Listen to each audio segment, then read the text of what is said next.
Company Apple ने हिंदुस्तान में अपने स्टोर का इफ्तिताह किया है। गुज़िश्ता हफ्ते ही मर्सिडीज बेंज ने हिंदुस्तान में अपनी पहली कार मैन्युफैक्चर की है। तमाम बड़ी टेक कंपनियों के सीईओज हिंदुस्तानी निजात हैं कि जिसके बाद यह कहा जा सकता है कि हिंदुस्तान दुनिया भर की हाई टेक कंपनियों की अहम मार्केट बनता जा रहा है। पाकिस्तान में जंगल का कानून है और बनाना रिपब्लिक है, गरीबों की भूख और नंग है। भारत में आईफोन्स की प्रोडक्शन में नुमाया इजाफा देखने को मिला है। गुज़िश्ता साल एप्पल ने 9.3 अरब डॉलर मालियत के फोन तैयार किए, जबकि रवा साल 5 अरब डॉलर के फोन तैयार किए कि जो कि 2021 के मुकाबले में 4 गुना ज्यादा थे। कच्चे में पंजाब के ग्रैंड ऑपरेशन जो हो रहे हैं डाकुओं के खिलाफ, उनका जिक्र कर रहे थे, हमारे यहाँ वो हो रहा है। अब अक्रॉस द बॉर्डर क्या हो रहा है? डॉलर की महंगाई की बड़ी वजह IMF कर्ज में ताखीर है। वो पहुंचे हुए हैं सारे, मुंबई बॉम्बे पहुंचे हुए हैं, बिकॉज पहली बार इंडिया में एप्पल का स्टैंड अलोन स्टोर जो है फ्लैगशिप स्टोर वो खोला जा रहा है, जिसके लिए टिम को खुद आ गए हैं। इंडिया में इस वक्त 50-60 अरब डॉलर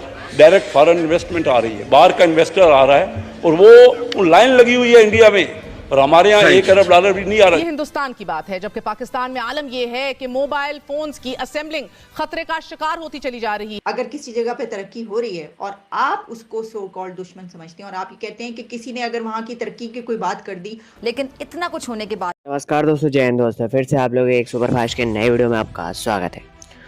दोस्तों, जैसा कि आप लोगों को मालूम होगा कि भारत के अंदर जो टेक कंपनी अमेरिका की कंपनी थी एप्पल आईफोन की, वो अब भारत में खुद ही मैन्युफैक्चर करेंगे और खुद ही उसकी सप्लाई भी करेंगे। यानी कंपनी का स्थापना बांद्रा कोटला के नहर कम्प्लेक्स में हुआ है। यानी मुंबई में ये पहला आईफोन की कंपनी ओपन किया गया है, जो कि सबसे बड़ी कंपनी मानी जा रही है अब तक की, जो कि रिटेल किया जाएगा वहीं से।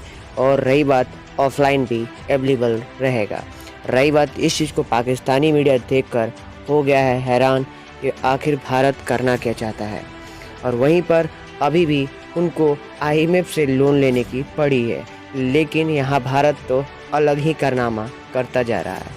आइए देखते कि पाकिस्तानी मीडिया का क्या सबसे पहले रिएक्शन। की लीडिंग कंपनी एप्पल ने हिंदुस्तान में अपने स्टोर का इफ्तिताह किया है। गुज़िश्ता हफ्ते ही मर्सिडीज बेंज ने हिंदुस्तान में अपनी पहली कार मैन्युफैक्चर की है। तमाम बड़ी टेक कंपनियों के सीईओज हिंदुस्तानी निजात हैं कि जिसके बाद यह कहा जा सकता है कि हिंदुस्तान दुनिया भर की हाई टेक कंपनियों की अहम मार्केट बनता जा रहा है। भारत में आईफोन्स की प्रोडक्शन में नुमाया इजाफा देखने को मिला है। गुज़िश्ता साल एप्पल ने 9.3 अरब डॉलर मालियत के फोन तैयार किए, जबकि रवा साल 5 अरब डॉलर के फोन तैयार किए कि जो कि 2021 के मुकाबले में 4 गुना ज्यादा थे। यह हिंदुस्तान की बात है, जबकि पाकिस्तान में आलम यह है कि मोबाइल फोन्स की असेंबलिंग खतरे का शिकार होती चली जा रही है। इसी तरह पाक सुजुकी मोटर्स ने रवा सहमाही में तकरीबन 13 अरब रुपए का खसारा रिकॉर्ड किया है और इसकी वजह डॉलर के मुकाबले में रुपए की कदर में कमी है।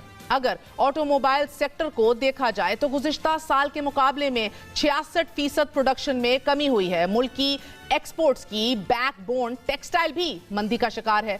मार्च के दौरान 23% कमी, जबकि गुज़िश्ता साल के मुकाबले में तकरीबन 13% कम एक्सपोर्ट्स की गई हैं। अनफॉर्चुनेटली नाज़रीन, प्रोडक्शन में कमी या मौतली की अहम तरीन वजह रुपए के मुकाबले में डॉलर की कदर में इजाफा और कम होते गैर मुल्की ज़र मुबादला ज़खायर हैं। इस वक्त पाकिस्तान के गैर मुल्की ज़र मुबादला ज़खायर 4 अरब डॉलर, गैर मुल्की कर्ज 130 अरब डॉलर, अंदरूनी कर्ज 80 अरब डॉलर, तजारती खसारा 18 अरब डॉलर, हफ्तावार महंगाई 46.5%, महाना महंगाई 47% से ज्यादा रही। स्टेट बैंक ऑफ पाकिस्तान के अदादो शुमार के मुताबिक सिर्फ जनवरी के दौरान मुल्की कर्ज 4000 अरब रुपए इजाफे से 55,000 अरब रुपए तक पहुंच गया है।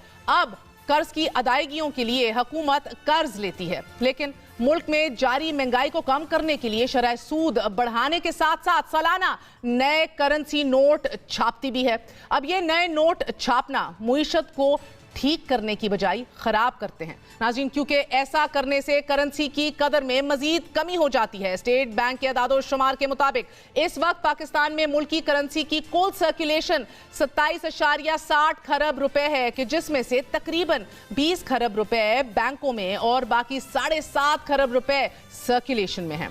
अगर गुज़िश्ता 5 साल के दौरान नए नोटों की पब्लिशिंग को ही देखा जाए तो अगस्त 2018 में मुल्क में गर्दिशी नोटों की मालियत तकरीबन 4.5 खरब रुपए थी। बैंकों में कैश डिपॉजिट्स 11 खरब रुपए थे और कुल रकम 15.5 खरब रुपए से जायद थी, जबकि तहरीक इंसाफ के दौरे हुकूमत के इख्तिताम तक करेंसी इन सर्कुलेशन बढ़कर 7.5 खरब रुपए और बैंक डिपॉजिट 17 खरब रुपए हो गए थे, जबकि कुल रकम का हुजम 25 खरब हो गया।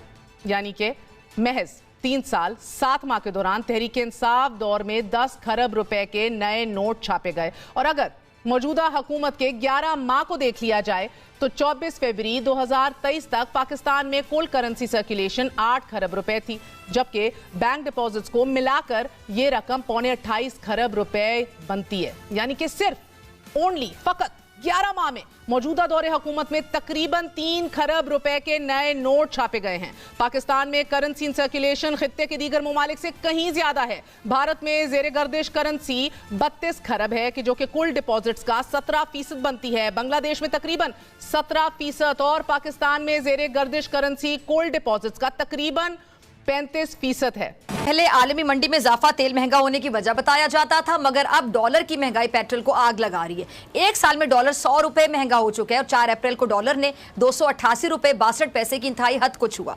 यही वजह है कि आलमी सतह पर सस्ता तेल भी अब हमें महंगा पड़ता है। सस्ता पेट्रोल तो ये हुकूमत क्या देती, फी लीटर दाम 282 रुपए की रिकॉर्ड सतह तक पहुंचा दिए गए हैं। हर इजाफा महंगाई के नए सैलाब की राह हमवार करता है। डॉलर की महंगाई की बड़ी वजह IMF कर्ज में ताखीर है। अच्छा, वज़ीर आज़म साहब फरमाते हैं कि फ़ंड के पास कर्ज ना देने का अब कोई बहाना नहीं है, लेकिन हकीकत यह है कि सऊदी अरब और मुत्तहिदा अरब अमारात से मदद की यकीन दहानी पर भी IMF से कर्ज का दूर दूर तक इम्कान नहीं है। अब लगता ऐसे है कि IMF सियासतदानों को अच्छी तरह से सबक सिखाना चाहता है कि खर्चे संभालो, अमीरों पर टैक्स लगाओ और बजट में चोर रास्ते बंद करो, बीमार इदारों में सियासी भर्तियां करके अवाम पर बोझ ना डालो, सियासी बंदरबांट और करप्शन बंद करो, वगैरह वगैरह वगैरह। हुकूमतें ये बातें एक कान से सुनकर दूसरे कान से निकालती चली आई हैं, मगर आखिर कब तक? सियासतदान जब तक अपना किबला दुरुस्त करके ठोस फैसले नहीं करते, दुनिया हमारी मदद नहीं करेगी। जो कौम अपनी मदद नहीं करती, खुदा भी उसकी मदद नहीं करता। सैलाब में भी हमने यही देखा था और अब IMF भी हमें यही कुछ बता रहा है। लेकिन इतना कुछ होने के बाद भी हमारे हुक्मरान समझने से कासिर हैं, नहीं समझ रहे। इस पर बात करने के लिए मेरे साथ मौजूद हैं शबाब। बहुत शुक्रिया जैदी साहब वक्त देने के लिए, ज्वाइन करने के लिए। जैदी साहब, हमारी मईशत और चिड़ियाघर की हथनी आप लोगों ने देखा होगा वीडियो के क्लिप में, वहाँ के जो मीडिया हैं वो बोलते नज़र आ रहे हैं कि जो पाकिस्तान है अभी भी भारत के कंपेयर करने के लिए उसको 100 वर्ष लग सकते हैं, और वहाँ के जो डॉलर है, डॉलरों में भी काफ़ी ज़्यादा गिरावट नज़र आ रही है। और रही बात कि जो आईफोन की सबसे बड़ी कंपनी है वो मुंबई के कोटला में जो खुला है, वो 20,000